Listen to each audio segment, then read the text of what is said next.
আসসালামু আলাইকুম। নাইমাস ড্রিম ডিএলএমে আপনাদের সবাইকে স্বাগত জানাই। আশা করছি সবাই ভালো আছেন। আজকের ব্লগটা কী নিয়ে সবাই তো বুঝতে পারতেছেন। আজকের ব্লগটা হচ্ছে কুরবানির ঈদের ব্লগ। এই তো আমি আমার ছেলেকে ঘুম থেকে উঠিয়ে গোসল করিয়ে নামাজের জন্য রেডি করে দিলাম। এখন সে তার দাদার সাথে নামাজে চলে যাবে। দেখুন সিঁড়ি দিয়ে দাদা নাতি দুজনেই চলে যাচ্ছে। এরপরে আমার হাজব্যান্ড ও রেডি হয়ে নামাজে চলে যাচ্ছে। আমি একটা ছোট্ট করে শর্টস নিয়ে নিলাম।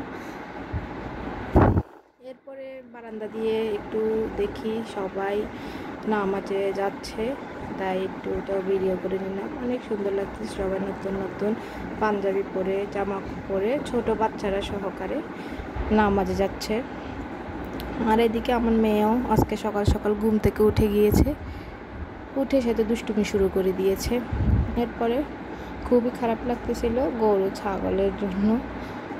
আমার ছেলে মেয়ে দুইটাই অনেক খেলাধুলা করছিল তাদের সাথে। এই তো তাদের শেষবারের মতো একটা ভিডিও করে নিলাম, এটা স্মৃতি হয়ে থাকবে। এরপরে আমি ছাদ থেকে আসার পরে কাজকর্ম শেষ করে একটু ছাদে গিয়েছিলাম। ছাদে গিয়ে একটু রিলস বানাচ্ছিলাম। আর দেখুন আজকে অনেক বাতাস ছিল কালকে, আর আকাশটা এত সুন্দর ছিল, ঠান্ডা ঠান্ডা আবহাওয়া। আর আমার মেয়েকে আমি এরপরে ছাদ থেকে এসে রেডি করে দিলাম গোসল করিয়ে। দেখুন আমার প্রিন্সেসটাকে কত সুন্দর লাগতেছে, মাশাল্লাহ মাশাল্লাহ, অনেক সুন্দর লাগতেছে। কমেন্ট করে জানাবেন আমার পাখিটাকে কেমন লাগতেছে। এই দেখুন সেও রেডি হয়ে তার দাদার সাথে বায়না ধরলো বাহিরে যাবে।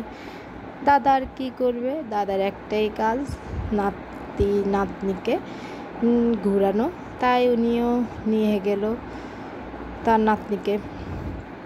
দাদার সাথে ওরা ঘুরতে খুবই মজা পায়, এটাই তো আনন্দ আর কি লাগে। এরপরে আমার গরু একটু কাটার পরে মাংসটা দিয়ে গেছে।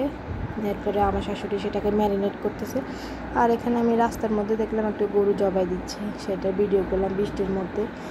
আর দেখুন মাংসটাকে কষিয়ে শানু শেষ, প্রায় রান্না হয়ে গিয়েছে, আরও কিছুক্ষণ রাখলে হয়ে যাবে। এরপরে একে একে আমার হাজব্যান্ড মাংসগুলো এনে এনে রাখতেছিল। আমার হাজব্যান্ড কালকে খুবই কষ্ট করছিল, ও বালতি ভরে এনে এনে মাংসগুলোকে রাখতেছে। 3 ভাগ করবে, 1 ভাগ তো নিজেদের জন্য, আর 1 ভাগ গরিব দুঃখীদের জন্য, আর 1 ভাগ তো জানেন আপনারা মাংসের নিয়ম। এরপরে আমার এখানে কি রান্না হয়েছে সেগুলো আপনাদেরকে দেখাচ্ছি। পোলাও করেছে আর গরুর মাংসটা এত মজা হয়েছে যে অনেক টেস্টি হয়েছে আলহামদুলিল্লাহ। এরপরে মাংস আনা শেষে মাংসগুলোকে ভাগ করতেছে কে কাকে দিবে। এই তো আজকের ভিডিওটা। আর আজকের ভিডিওটা যদি ভালো লেগে থাকে একটা লাইক করবেন, কমেন্ট করবেন, শেয়ার করবেন, সাবস্ক্রাইব করবেন। আল্লাহ হাফেজ।